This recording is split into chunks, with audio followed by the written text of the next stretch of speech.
Na verdade, já havia uma denúncia anterior de que a Prefeitura de São Miguel do Iguaçu estaria adquirindo, em tese, pedras num valor acima dos normais, de acordo com os municípios aqui da região, né?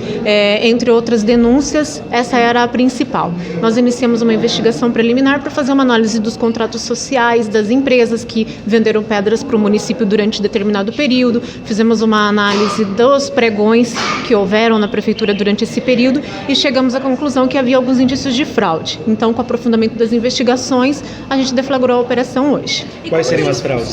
Como que funcionava esse esquema, no caso?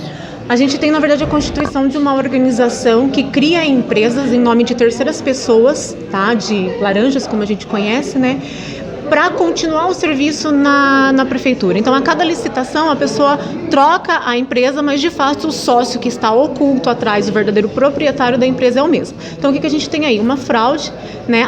Principalmente ao princípio da concorrência, que é o que preza qualquer licitação, né? Buscar o melhor preço, a melhor empresa a oferecer o serviço. Então, o que vinha acontecendo desde 2013 em relação a pedras, né? A aquisição de pedras pela prefeitura e locação de caminhões e máquinas pesadas para transporte dessas pedras, é que a mesma empresa estava sempre ganhando desde 2013, apenas se trocava a razão social. Então a gente tem aí uma burla, na verdade, da concorrência, né? A gente tem uma empresa só prestando serviço há mais de 7 anos.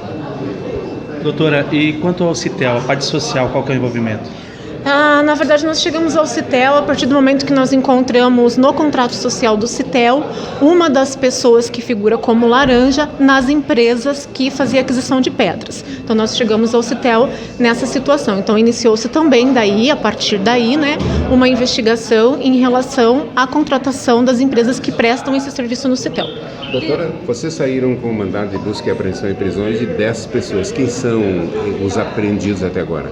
São os laranjas entre funcionários, né, e o proprietário oculto, em tese, das empresas. Doutora, com relação ao senhor André, ele seria então o principal investigado e o principal suspeito de ser o dono então dessas empresas? É difícil a gente falar em principal suspeito, todos na verdade têm uma ação dentro da organização, né? Mas sim, ele é o investigado que em tese, né, indiciariamente a gente indica como o proprietário das empresas das pedreiras. Tem alguém da prefeitura envolvido nisso? Algum servidor público, tanto do mandato atual quanto do antigo? Na verdade, o processo de licitação fraudado é muito difícil você dizer que na verdade nunca tem nenhum agente, né, da prefeitura, pelo menos numa omissão, que permita, né, que essas empresas continuem perpetrando ali no serviço.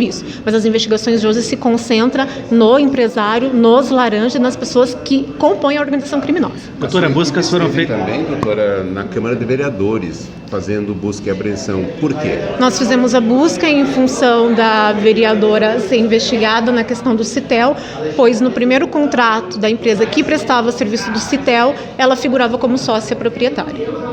Onde foram cumpridos os mandados de busca e apreensão? Todos eles cumpridos, aliás? Todos cumpridos, todos cumpridos. 36 mandados de busca e 10 mandados de prisão. Era só em São Miguel?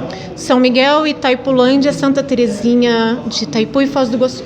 E o modelo das prisões até agora, doutora, de que forma foram feitas? Uma temporária e uma preventiva e 9 temporárias. Essas pessoas podem responder pelos quais crimes? Organização criminosa, fraude à licitação, possível lavagem de dinheiro, ocultação de bens. A partir do momento que a gente tem um laranja, a gente tem alguém ali, na verdade, recebendo, com uma empresa no nome, com um valor e bens que, na verdade, não é dele, né? Então, a gente tem... Qual a pena prevista nesses casos, doutora? Cada crime tem uma pena específica. Agora, com relação ao tempo, a gente viu, né, pelas investigações aí que desde 2013, se eu não me engano, vem acontecendo essas movimentações, né, a polícia suspeita. Tem um valor envolvido, 19 milhões. Isso já teria sido, então, pago para essa empresa, para essa única pessoa, por parte da prefeitura? Sim, o valor de aproximadamente de 19 milhões é um valor empenhados já, entendeu? Então, na verdade, a gente tem 5 empresas ali investigadas, né, basicamente, 3 na situação das pedras e 2 na situação do Citel, onde esses valores já foram empenhados e pagos. Esses contratos ainda estão vigentes? Estão vigentes. Os 2 contratos estão vigentes. Os 2 últimos contratos, né? Quanto tempo a senhora espera terminar esse caso em São Miguel de investigação? O material apreendido foi muita coisa, então a gente precisa fazer uma análise do material agora, né? é difícil ainda precisar um tempo. Se houver a prisão, se eles forem mantidos presos, a gente tem um prazo de 10 dias para terminar o inquérito. Quanto às armas e munição, onde que foram localizadas?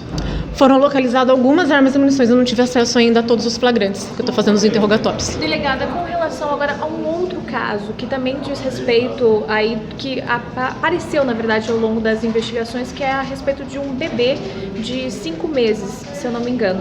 O que foi feito com relação a essa criança? O que vai ser feito com relação a ela?